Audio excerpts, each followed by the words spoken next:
the Highlands office in a classroom a variety of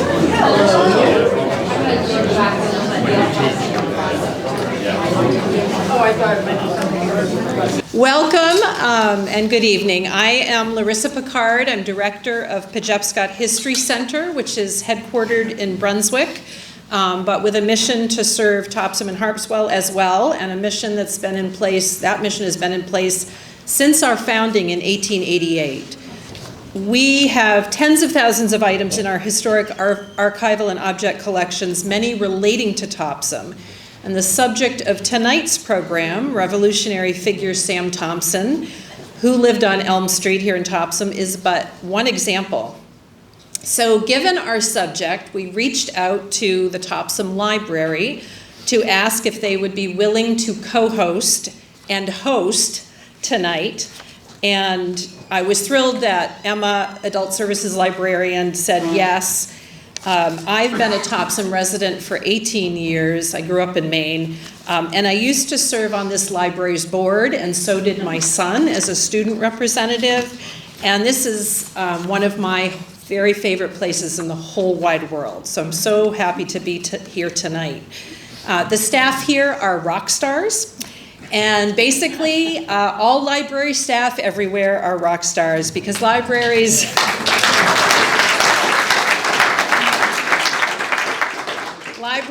are bastions of democracy and free speech, and we are so fortunate to have them. So let's give them another round of applause for all that they do here. Democracy and freedom is the larger umbrella we're here under tonight, as July 4th is, of course, the 250th anniversary of the Declaration of Independence. We're commemorating that moment and the ideals set out in it in our programming this year.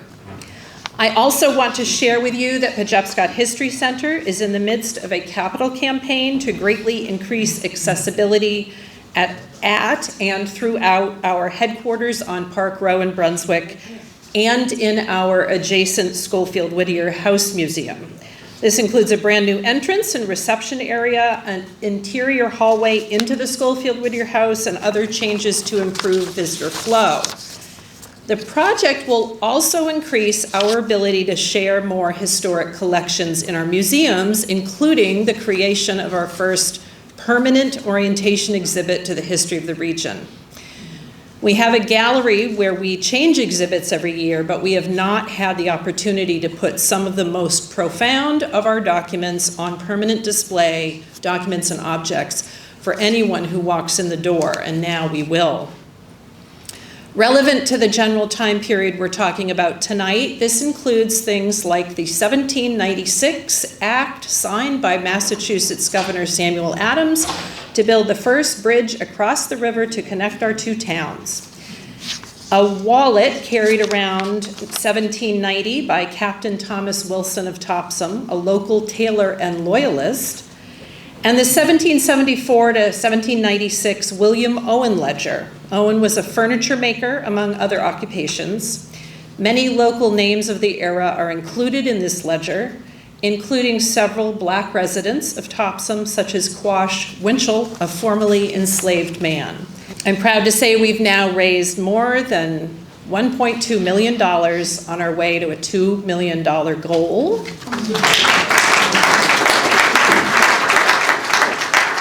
And that goal, we're going to achieve that goal by the end of the year with the intent of breaking ground next year. And there's information on that campaign if you're interested in that as well.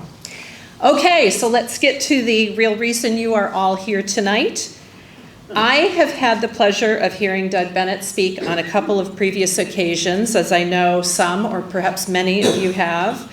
We are very fortunate to be his audience for the wild story of Sam Thompson, wild and woolly, because not only is Doug a great storyteller, he lives in the Thompson house. So it's almost as good as the real thing. It's about as close as you can get. Doug is president emeritus at Earlham College in Indiana. He served there as president from 1997 to 2011.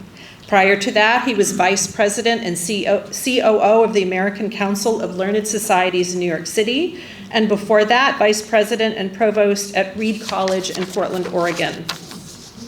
He also taught in the political science department at Temple University in Philadelphia and has a number of scholarly articles and a book to his credit.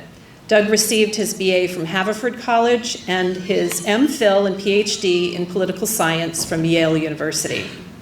He has served on many boards and has been deeply involved in the local communities throughout his career, including here.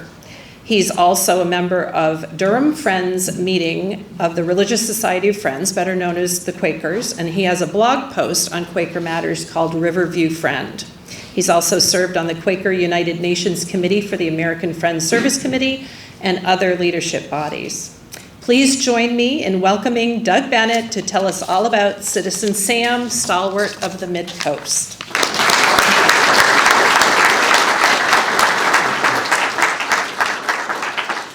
Thank you, Larissa.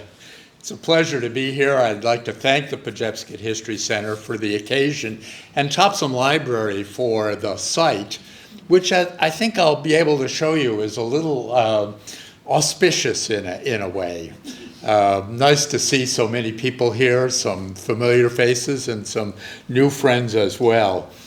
It's Citizen Sam I want to talk about, a fascinating figure, or more properly, Brigadier General Samuel Thompson, born in 1735 in Brunswick, died in 1798 here in Topsham. As I do this, I have to warn you, there's a little bit of a quiz here. Now, the good news is it's a self-graded quiz, so you can keep score for yourself. Question one is sort of a big, spacious question, an essay question. What is the story of this place? I think that's a question for all of us. We're here, as Larissa says, in the sesquicentennial of the American Revolution, and Samuel Thompson is a figure who figures in that revolution. But if you want to know the story of Brunswick or Topsham, that's a question that's been on my mind since we first moved here. You'd want to know about the Abenaki. You'd want to know the Native Americans who lived in the Androscoggin Valley, and especially the Orosaguntakuk, the particular band that lived in this valley. You'd want to know about the coming of English settlement. You'd want to know about the skirmishes between those Abenaki and those English settlers. You'd want to know about the agriculture that developed for this area. You'd want to know about the development of mills, and those mills becoming larger and more commercial. You'd want to know about the coming of French-Canadian people. You'd want to know all those things. And we don't tell those stories as often as we should to have a sense of that place. And those stories, some of them may mean more to one of you or another of you, but they're collectively all of our stories. And we should know them and we should tell them to one another because they shape who we are. Samuel Thompson is one of those people we should know about. I want to start with an unusual map. This map is from 1795. It was done because of some controversy over where the northern boundary of Topsham was. Bodenham and Topsham were unsettled about that. So you can see two lines there on top. One line was what one town thought, and the other line was what the other town thought. And they hired a surveyor who drew this map. Now, the thing that fascinates me about this map is there's very little else on the map. You can see the Androscoggin, and you can see the Cat-Ants River, and you can see a road. There's what's called County Road there. County Road is Foreside Road today to Cat-Ants Road, okay? And you can see there's a building here. That's the meeting house, and there's one other building. And it's a little hard to see that one other building, so I'll give you a close-up of it. It is General Thompson's seat. Population of Topsham in 1790, the first census of the United States, was 825 in 118 households. But among all those, the only house they put on this map is General Thompson's. Now, it may have been because he operated the ferry across the river, and you couldn't get to Topsham very easily without crossing the Androscoggin. You couldn't do it in any way, and the ferry was the easiest way to do it. So here's just some plain facts about Samuel Thompson. His father was a man named James Thompson, who was born in Kittery, died in Topsham, died at Samuel Thompson's house. His mother was Reliance Hinckley. Hinckley was a very old name. I saw on the guest list for tonight that there was a Hinckley signed up, and I wondered if that was a descendant of that Hinckley. She was born in Barnstable, Massachusetts, died in Brunswick, and Thompson married a woman named Abigail Purinton, was born in Truro, Massachusetts, and one of the very few houses in Topsham that's on the national, as a single house on the National Register, is the Purinton homestead, which is hard to see because it's sort of off in the woods right next to the connector. So you could walk from this library to that Purinton household. Samuel Thompson married Abigail Purinton. That house was built by her younger brother, James. This is an odd picture. This is a genealogical chart of Samuel Thompson. So he's down here, and there are his parents and his grandparents and his great-grandparents. And I'm showing you that because Samuel Thompson's of his 8 grandparents, remember he's born in 1735, of his 8 grandparents, 7 of them were born in the colonies. That is an unusual fact. William Thompson, his paternal grandfather, was born in Scotland and came as a very young boy. So this is somebody who was born here and whose parents and grandparents, the environment he grew up in, was seeped in this place. The grandparent generation largely lived in Massachusetts, and the parent generation moved up into Maine and then moved further into Maine. James Thompson, his father, and James Thompson's brothers bought farmland on the New Meadows River and accounted for a lot of the landowning there. And their experience in this place, I think, is a lot of what shaped Samuel Thompson to become the person I want to talk about. He had 12 children with Abigail Purinton, 6 boys and 6 girls, some of whom lived to adulthood, not all of them. We won't spend much time with them, but I will mention Humphrey, the 5th of those children, who became a prominent Topsham citizen and who's buried together with Sam. We don't have a portrait, a visual portrait of Samuel Thompson. There's no, to the best of my knowledge, no painting. Of course, there's no photograph of him, but we do have some verbal pictures of him running over with zeal and patriotism. That's from somebody who I think liked him a good deal, but a violent, high-flying, stuttering, foolish fellow, one of his detractors called him. And you can find a lot of statements like that. He was a character, and certainly a plain-spoken, opinionated man who told people what he thought fairly often. He is described as a portly man, not tall, somewhat corpulent, and a robust constitution, rather fierce in appearance, had strong mental powers, was witty in conversation, was a man of capacity. He generally wore a suit of gray broadcloth.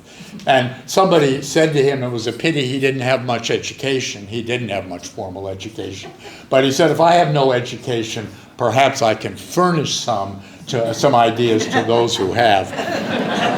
That gives you a sense of Samuel Thompson. This is the best portrait we have of him. There's his grave. It's in Riverview Cemetery. It's with his son Humphrey. He was originally buried where the ferry crossed the river. The ferry crossed the river right where the railroad bridge is today. And he was originally buried there, but when they opened Riverview Cemetery and they had other ideas about that point of land, they dug Sam up and his wife Abiel, and they reburied them in Riverview Cemetery. So question 2 of the quiz. What were the Anglo-Abenaki Wars? I imagine that's a toughie for a lot of you. They are a series of wars that we know by a variety of names. They certainly involve conflict in New England between the Abenaki and other Native Americans and the English settlers or the English intruders. Some names for them: the English call them King Philip's War, King William's War, Queen Anne's War, Dummer's War, King George's War, and the French and Indian War. They started in 1675, and they really came to an end only about 10 years before the American Revolution. There was constant skirmishing. Now, I just want to note that the first English intruders into this part of Maine are around 1600. So there's a 75-year period where there's relative peace between the new English entrants and the Abenaki. But about 1675, feelings boil over. The Native Americans begin to feel dislocated by the fact of those new English settlers, and there are a succession of wars. To some degree, those wars are provoked by the French, who were much bit more allied with the Abenaki than the English were. So those wars are also called things like the War of Grand Alliance, the War of Spanish Succession, the War of Austrian Succession, the 7 Years' War. These are wars that are being fought in Europe and elsewhere at the same time, but the Abenaki joined them. It's also important to note that Dummer's War, the fourth of them, was also called Father Rale's War, in part because during that war there was a huge massacre at Norridgewock on the Kennebec River, and Father Rale, a French Jesuit priest, was killed in that raid. I've put this slide up because I want you to see how it interleaves with Samuel Thompson's life. Father Rale's War is 1722 to 27. Thompson is born in 1735. So he's born just a few years after the fourth of those wars, and his father and uncles had fought in Dummer's War, and his grandparents had probably been involved in King Philip's War and King William's War. So he's seeped in this history. And for Thompson, I think one of the singular facts to know about him is that he's somebody who grows up thinking the British ostensibly are our masters, and they do nothing to protect us. We are constantly subjected to conflict, and they just leave us alone. They charge us taxes, but they do nothing for us. So he grew up with a high degree of skepticism about a distant government, and especially the British. Samuel is between the ages of 9 and 14 during the fifth of those wars, King George's War, and in what we call the French and Indian War, he's ages 19 to 26. He's a member of the militia. He becomes a colonel in that militia, and so he sees action himself. All this is before Topsham is incorporated. Brunswick was incorporated in about 1739, and that's about the time in this area when things settled down enough right in this area that people could become permanent residents. There had been residents in in Topsham and especially in Brunswick, beginning in the early 1700s, but Brunswick was burnt to the ground in 1722. The place empties out of settlers and resettles on a couple of occasions. But after Dummer's War, after that massacre on the Norwich Walk, at Norwich Walk, the settlement begins in earnest. Just note some things we'll talk about further. Thompson becomes a Brunswick select person in the 1760s. We're going to talk about what I've labeled the Canso incidents. It's after the American Revolution that Thompson moves to Topsham. So one depiction of those Anglo-Abenaki wars. I want to talk a little bit about Thompson in the Revolution, but question 3, why are there very few houses in Portland today that were built before the Revolutionary War? Anybody know the answer to this? Because the British burnt it. Pretty much every stick of house they burnt to the ground, and Thompson is at the center of that incident. It's important to know some history here. In 1774, you all know your revolutionary history. The British, after the 7 Years' War, after the French and Indian Wars, begin to put taxes on the American colonists. The American colonists grow unhappy with this. We get the Intolerable Acts, we get the Stamp Act, we get the Boston Tea Party, we get all those things. And eventually, the colonists begin to coalesce, and they declare a boycott of British goods.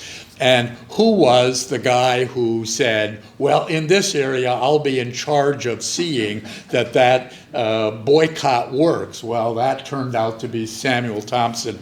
In 1774, he leads an armed mob in Wiscasset, another in Poundleboro, another in Georgetown, just sort of scarifying the locals and anybody who was buying British goods. Thompson was the guy who knocked on their door and said, don't do that.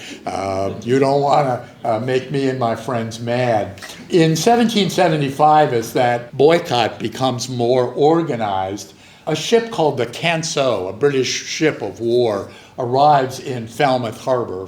Portland was called Falmouth, accompanying some British vessels that had goods that they wanted to unload and to sell. There's an uneasiness in Falmouth, in Portland, around the arrival of this ship, and people don't know quite where they are. They're a little fearful of that British ship. April 19th, a date we all know, 1775, that's the battles of Lexington and Concord. And Thompson immediately grows interested in this event. He writes a letter to the Committee of Safety at Cambridge organizing these events, saying basically, I'm going to show you his letter in just a second, I'm your guy. If we need to do something around here, I'll do something. And on May 9th, he got a bunch of guys together. They put little spruce twigs in their hats. They went down to Falmouth. They had a plan that they were going to sneak out and seize the boat, but when they got to Falmouth, they discovered that the captain of the Canso, a man named Mowat, was on shore, and so they just took him prisoner. And they held him for a couple of days. And meanwhile, the citizens of Falmouth, well, some of them thought this was a great idea, and some of them thought this was the worst idea ever. So the whole town is inflamed. You can begin to get the idea of why people had various views about Samuel Thompson because of this event. Eventually, Thompson is persuaded to release Mowat.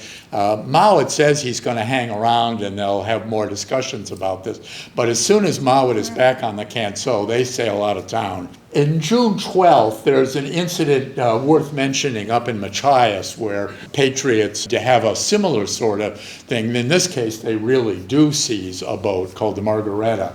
On October 18th, after hostilities have really begun more in earnest, General Howe for the British gives orders to Mowat and others to deal with coastal towns in New England that were trouble.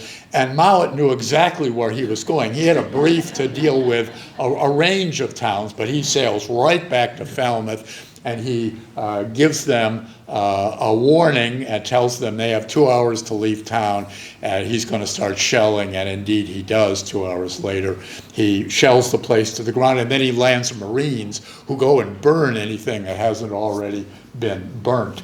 Some people are very unhappy with Thompson for getting Falmouth burnt down. But February 8th of 1776, not so long after, the Massachusetts legislature names him as Brigadier General.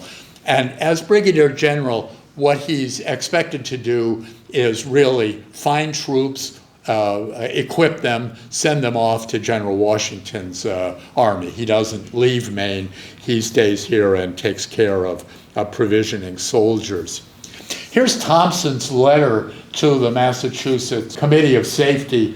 Having heard of the cruel murders they have done in our province at Lexington and Concord makes us more resolute than ever, and finding that the sword is drawn out first on their side, that we shall be animated with that noble spirit that wise men ought to be until our just rights and liberties are secured to us. Here's the proud rebel.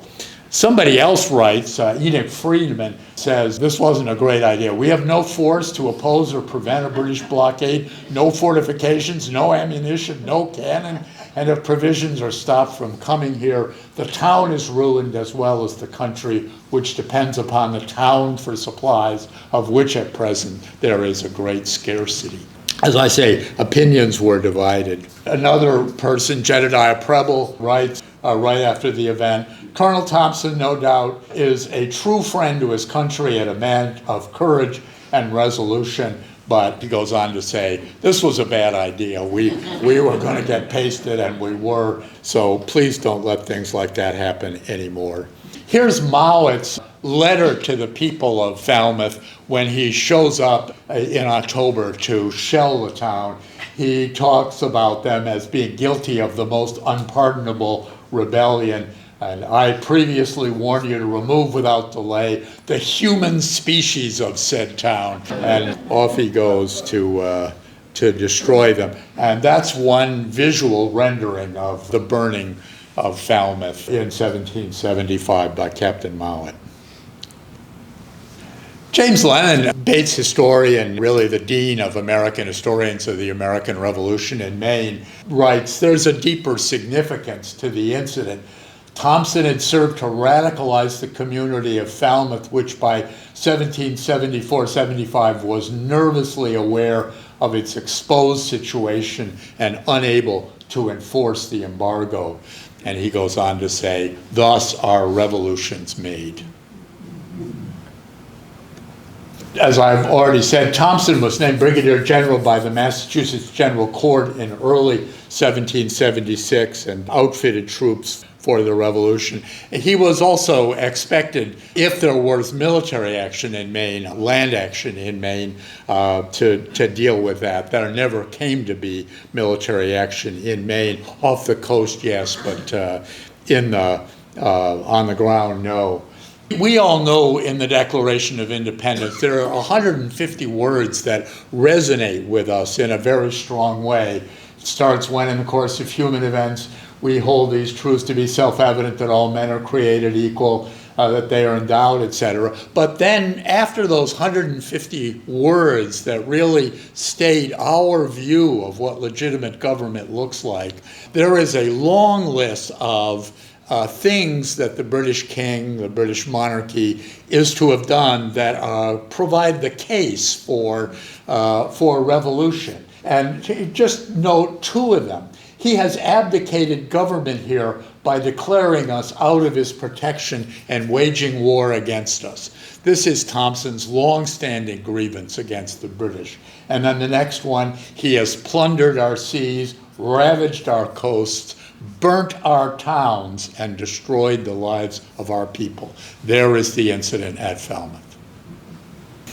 So Thompson survives the revolution. As I have said, people with varying views about his worth, but certainly somebody who helped further the revolution in this area, a consolidated, strong feeling about the British. He builds that house. That's not a photograph from 1783 when the house is built.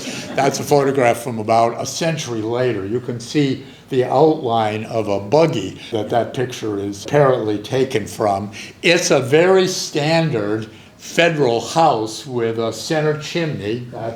This is the floor plan of the house. 2 front parlors and a kitchen across the back, where Ellen and Robbie are very happy to live there. The house has been messed with a certain amount. There's what it actually looks like, looked at the right way around. It looks like in that picture like its front door faces on Elm Street. But in fact, it was built facing the river because there was no road in Topsham when the house was built. And if you wanted to get to that house, you had to cross the river, and you had to cross the river in a boat. So there's the real front door of the house. I just want to say a few words about Topsham and why I think Thompson wound up in Topsham. Here's a map, very familiar, of how we look at Brunswick and the New Meadows area and Topsham today. Here's roughly the same map from the Wheeler and Wheeler history, though I've colored it in a little bit so you can get your bearings. You have to, when you go back into the 18th century or the 17th century, you really have to look at the waters as the pathways. There aren't roads. The green line that I've drawn in there is James Thompson's farm, as best as I can locate it, on the that New Meadows Peninsula. The orange that I put in there is what today we know as McCoy Road and Main Street. It is the route of the 12-rod road that follows a Native American portage way, the Long Carry, from the ocean up to and around the falls, the lower falls of the Androscoggin. And the red line there is what's called Stevens Carry, or the short carry, an even easier way to get inland. If you come up the New Meadows River, the shortest possible carry is that, and it's where the 19th century bridge across the mouth of Merry Meeting Bay was. You can still see the stone piers if you go up there. Now, I think Thompson wound up in Topsham because the land on the New Meadows was largely already owned. In orange here are land owned by the various Thompsons. Cornelius owned some land, Alexander owned some land, Joseph owned some land, Benjamin owned some land. Here's James's land, that's Samuel's father, but all those others are his uncles. And this is the earliest map we have of who owned land in Brunswick. This is from the 1740s. In gray, and it's a little harder to see this, are Hinckley lands. Remember, his mother was a Hinckley, so these are more relatives of his who own land. And by the time Samuel was old enough to think about his own life as an adult, there was no land available to be bought on the New Meadows Peninsula. So he was looking to be near his parents, near his uncles, near his wife's family, but somewhere else. And so he begins looking across the Androscoggin, across Merry Meeting Bay. But he also is aware that Brunswick is developing as a town near the falls. So he buys these 3 lots that are close to where a bridge will eventually be built. So he doesn't go straight across from his father. He comes a little bit further down, and he buys those lots. He buys them before the war, but he doesn't build till after the war. Now, I've superimposed on that sort of the roadway. There's Route 201, the new bridge. There's the connector bridge and the swing around of the connector, and you can see that the lot on which he built, the house we live in, is the one to the left, and there are 2 lots to the right. Now, the first lot to the right is where the Puritan household is, the Puritan farmhouse that is on the National Register. And that second lot is where we're sitting. It's where the library is built. Isn't that nice? Thompson also bought land on the Cat Ants. There's Bradley Pond, that blue bubble up there, and he owned a couple of lots along the Cat Ants River. What did he do after the Revolution? Well, he became a person who did a lot of things. As we noted, he ferried people across the river. He put a boom across the river and caught stray logs that people had felled and put in the river and then lost track of, captured them and sold them on to people. He operated a mill. He probably kept a tavern. He owned what was referred to then as the island, or occasionally as Thompson's Island. If you go over the new bridge and look upstream, you'll see a big rock mass there in the middle. A good place originally to build a mill. Thompson owned that for a while and operated a sawmill there. He probably operated a store, and he bought and sold land. Probably more than anything, he bought and sold land. Lisbon, Maine was incorporated in 1799 as Thompson Borough. You can see this is from the town website, and I'm going to come to the Little River Plantation in a minute, but they didn't like that name so much, so in 1802, this gets into the varying views of General Thompson. They changed the name in 1802. Lisbon website also reminds us that all the land from the Little River to the Sabatis River, northerly inland to where the Kennebec propriety of land was owned by Thompson. He bought it for $50. He settled one of his sons there. His son Ezekiel bought 350 acres from him, and that became known as the Little River Plantation. There's one river, there's the other. It's a big tract of land. It's a lot of what is today Lisbon. It's also some of what's Bodenham. Thompson doesn't die a rich man, but he dies a prosperous man. He made a fair amount of money. There was already a probate court. There was a will. This is the record of the will, and a lot of the money went to his younger sons who were still making their way. Thompson is one of the founders of Bowdoin College.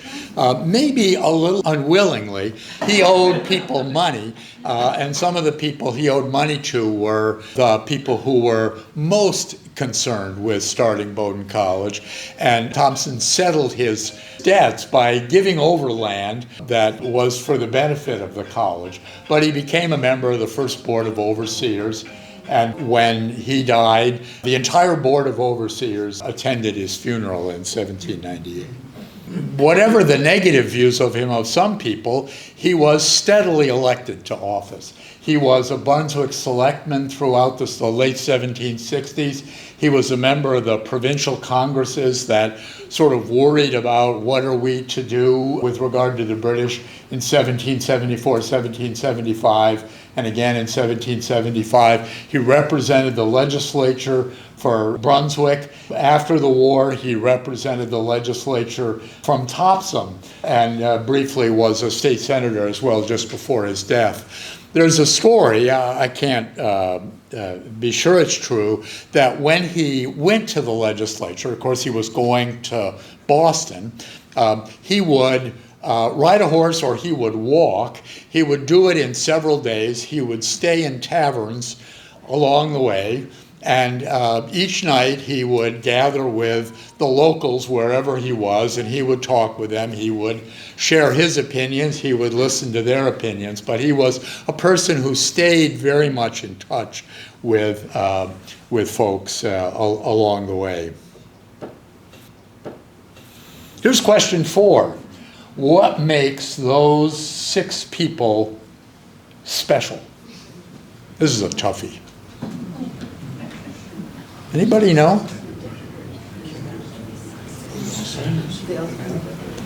Those are the only 6 people who both signed the Declaration and signed the Constitution. Awesome. Adams and Jefferson would be on that list, except both of them were in public service in Europe, representing, they both signed the Declaration and would have signed the Constitution.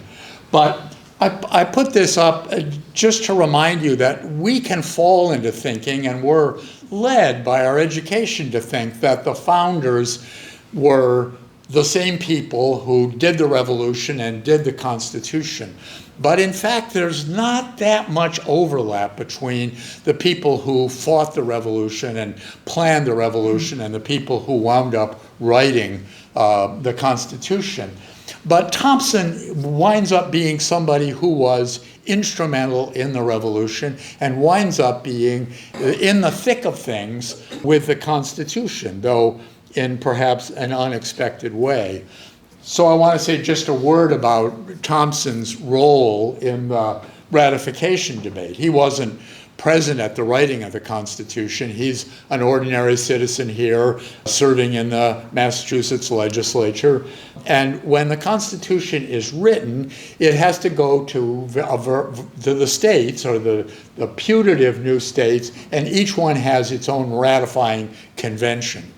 Each of those 13 colonies has to agree that this will be the new Constitution for that Constitution to come into effect. Massachusetts turns out to be one of the tougher fights for the proponents of the new Constitution to get that thing passed. It almost fails in Massachusetts. And one of the reasons it almost fails is because of Samuel Thompson. We know a lot more about the ratification debate, we ordinary citizens, because for years the records of the ratification debates were in archives, state by state by state. And if you wanted to know what the ratification debate was like in Massachusetts or in Connecticut or in South Carolina, you had to go to the archives for that state and read one-of-a-kind documents. But they've all been digitized now, and a few years ago, a wonderful historian named Pauline Meyer wrote a book called Ratification. You can read about the ratification of the Constitution, and our friend Mr. Thompson shows up a lot in this book, especially in the chapter around ratification in Massachusetts. He objects to it. He is a no vote, and he is a rallier of the no vote. Why? It doesn't insist on annual elections for office. It does not provide for equal representation of people through the Senate. It has a taxing authority that it gives to the federal government. He does not like distant government taxing. It provides at least the possibility for a standing army. Remember, he's been a militia guy all his life. It doesn't have a Bill of Rights that limits explicitly the powers of the federal government. It acquiesces to slavery. He also objects that it does not confine office holding to Christians, and it doesn't set property limits on voting. He is not a thoroughgoing progressive. But what I'm showing you here, and just say this briefly, is Thompson is not against this new government because it's a Republican form of government. He's against it because it isn't enough of a Republican form of government. He has a sort of radical view about what a Republican form of government should look like. He especially wants regular elections that keep the representatives closely tied to the people. He's a strong believer in equality. He's a man of the people. He's somebody who doesn't like people who put on airs and think that they're more important than other people. So he doesn't win that fight, but some of those colorful quotes come from people talking about his no vote. For a long while, after I got to know that Thompson had built our house and was a colorful figure, I wondered, where are Samuel Thompson's papers? He may not have been well educated, but he certainly could read and write, and he must have papers. And I went on a hunt for them, talked to all the obvious sources. Are they in the state library? Are they in the Maine Historical Society? Does Bowdoin have them, etc.? And they all told me no, and I finally met James Lemon, the Bates historian, and he said, who knew more about Thompson than anybody, and he said, I don't think there are any papers. I believe they were in the barn that went with the house that was across the street from where you live now, and that barn burnt down in the 19th century. And if he had any papers, they were probably in there, and there aren't any papers. And then a few years ago, I discovered that the Androscoggin Historical Society, that is to say a historical society about 5 miles from his office, has a linear foot of Thompson documents. And those are just how they're organized into those things. They are not a fascinating set of records. They're mostly commercial documents, deeds, bills, accounts. There are some muster papers for people he signed up for the Revolutionary War and outfitted. And there are some other curious things, but those sit in a file cabinet at the Androscoggin Historical Society. I'd love to see them taken better care of, digitized, put somewhere where their preciousness would be respected. Here's one person's appraisal of Thompson. Had the effort for our independence been a failure, the first rebel hung in Cumberland County would have been Samuel Thompson. He was the ringleader. Here's more from Nathan Gould. He was zealous and active when others hesitated, pledged his service and means to the cause, and without doubt believed the declaration that with the indignities of the British, death was preferable to life. It was such as he who made the beginning and the end of the revolution possible. He was an early champion of Maine independence. He, long before, remember he died in 1798, but he was already championing the cause that Maine ought to be its own independent state. I started by asking you question one, what's the story of this place? I want to ask a similar sort of question. Who best represents this place? If we were to draw out of our collective history someone who embodies the spirit of this place, I think we'd pick somebody who was born and lived his entire life in Maine. We'd pick somebody who had a kind of independent streak, somebody who lived by his wits, somebody who was educated, but maybe not too educated, certainly not an intellectual sort of person, somebody who was plain-spoken, somebody who was active and could be counted on to take initiative. I think we're talking about somebody very much like Samuel Thompson. He is a true citizen of these towns, of Topsham and Brunswick both. So that's my case for Thompson as a quintessential Mainer. So.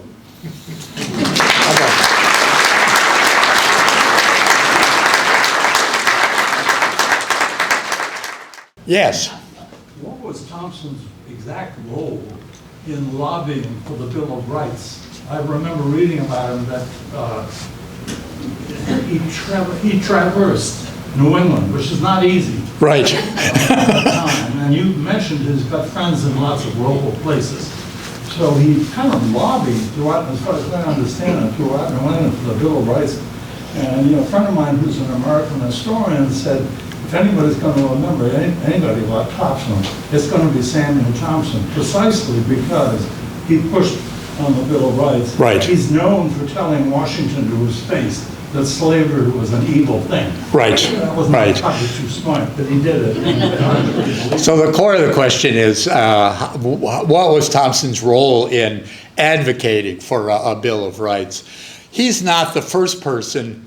Well, first thing I should say is Massachusetts Ratification Convention comes relatively late in the sequence of constitutional gatherings to ratify the Constitution. So it was already known how the debate had gone in various states. And Thompson would have known that in various ways, from letters from other people, from reading newspapers and things. It became something important to him. Now, the answer of those who supported the Constitution was, we didn't need a Bill of Rights. Most of the state constitutions that had already been written had Bills of Rights. But the idea that the Federalist cause put forward was, the federal government already has limited powers. You can see it because Article 1, Section 8, the provision of the Constitution that provides the powers of the Congress lists, it literally enumerates the powers of the federal government. And because those are enumerated in there, the federal government can't go beyond those powers, and we don't have to worry that they're going to make a law that affects religion, because religion isn't in the enumerated powers. That idea didn't sell. It certainly didn't sell with Thompson. He wanted something much more explicit, and he wanted, as a number of other people wanted, something much more clear, like the state's Bills of Rights that were already in place. So he simply became an advocate for that, and he stirred that pot as hard as he could in the Massachusetts Ratification Convention. I have a question about the house itself. So after he died, did it stay in his family? And do you know what the progression of ownership was up until the time you owned it? We mostly know. The question is about the chain of ownership of the house. We mostly know that actually the Pejepscot History Center has pretty good records on a lot of old houses. So if you want to know what's knowable about who owned your house, Pejepscot History Center is a good place, and that's one of the first places Ellen and I went when we were trying to figure out whose house this was. It remains in Thompson's family for several decades after Thompson, and then is sold out of the family. And we don't have a perfectly clear chain of custody of the house up to the present. We've got some big gaps there. We're pretty sure the house suffered a fire at some point in the 19th century, and that's part of what led to the rebuilding. The interior and the sort of reversal of the house, the building of a new front door, a new bigger staircase up to the second floor. But it did stay in his family for a while. His son Humphrey was a significant businessman, and Humphrey owned the house for a while, though there's another house on Elm Street that Humphrey seems to have been responsible for building. I had always been told that your particular home was part of the Underground Railroad. Can you tell us that? Well, I've heard it was the house part of the Underground Railroad. That story has been around for a long while, and I can't tell you whether it's true or not. Curtis Library has a document, I think it may now be online, where you can read somebody's case for there being Underground Railroad residences along Elm Street in Topsham. And it names several of them, including our house. We see no interior evidence that our house was part of the Underground Railroad. And it is certainly true that there was more Underground Railroad in fiction and in story than there was in person or in reality. So I don't know, maybe it's not impossible. There was strong abolitionist sentiment throughout Maine. As probably many of you know, Maine sent more soldiers to the Civil War, to the North cause, as a percentage of its young men than any other state. Abolition feeling was very strong here. But I can't tell you for certain that our house was part of the Underground Railroad. Nice story. Well, I was just, I used to play a role at a little school in Brunswick. And that is what we were told, you know, because we talk about Harriet Beecher Stowe and right. being in Brunswick and everything, and the fact that in Topsham, you know, it was your house. Right, so right. That's what we teach the children when they would come. It is easy. One reason to think that it might be true is if you were traversing enslaved people to freedom, transportation along the river would be a good way to do it. Yeah. And so using as stopping points houses that had frontage on the river would be a way to do that. And there are a sequence of old houses right along Elm Street, so who knows? Nice story. It's a great story. Yeah. Well, maybe we should leave it there. Thank you very much.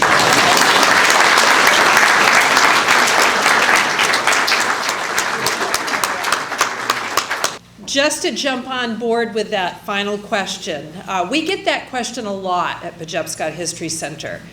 I've had a lot of conversations over the 10 years I've been there about that topic, and some facts for you. There are 2 documented, well, let me back up. There are 3 documented sites on what's called the National Network to Freedom.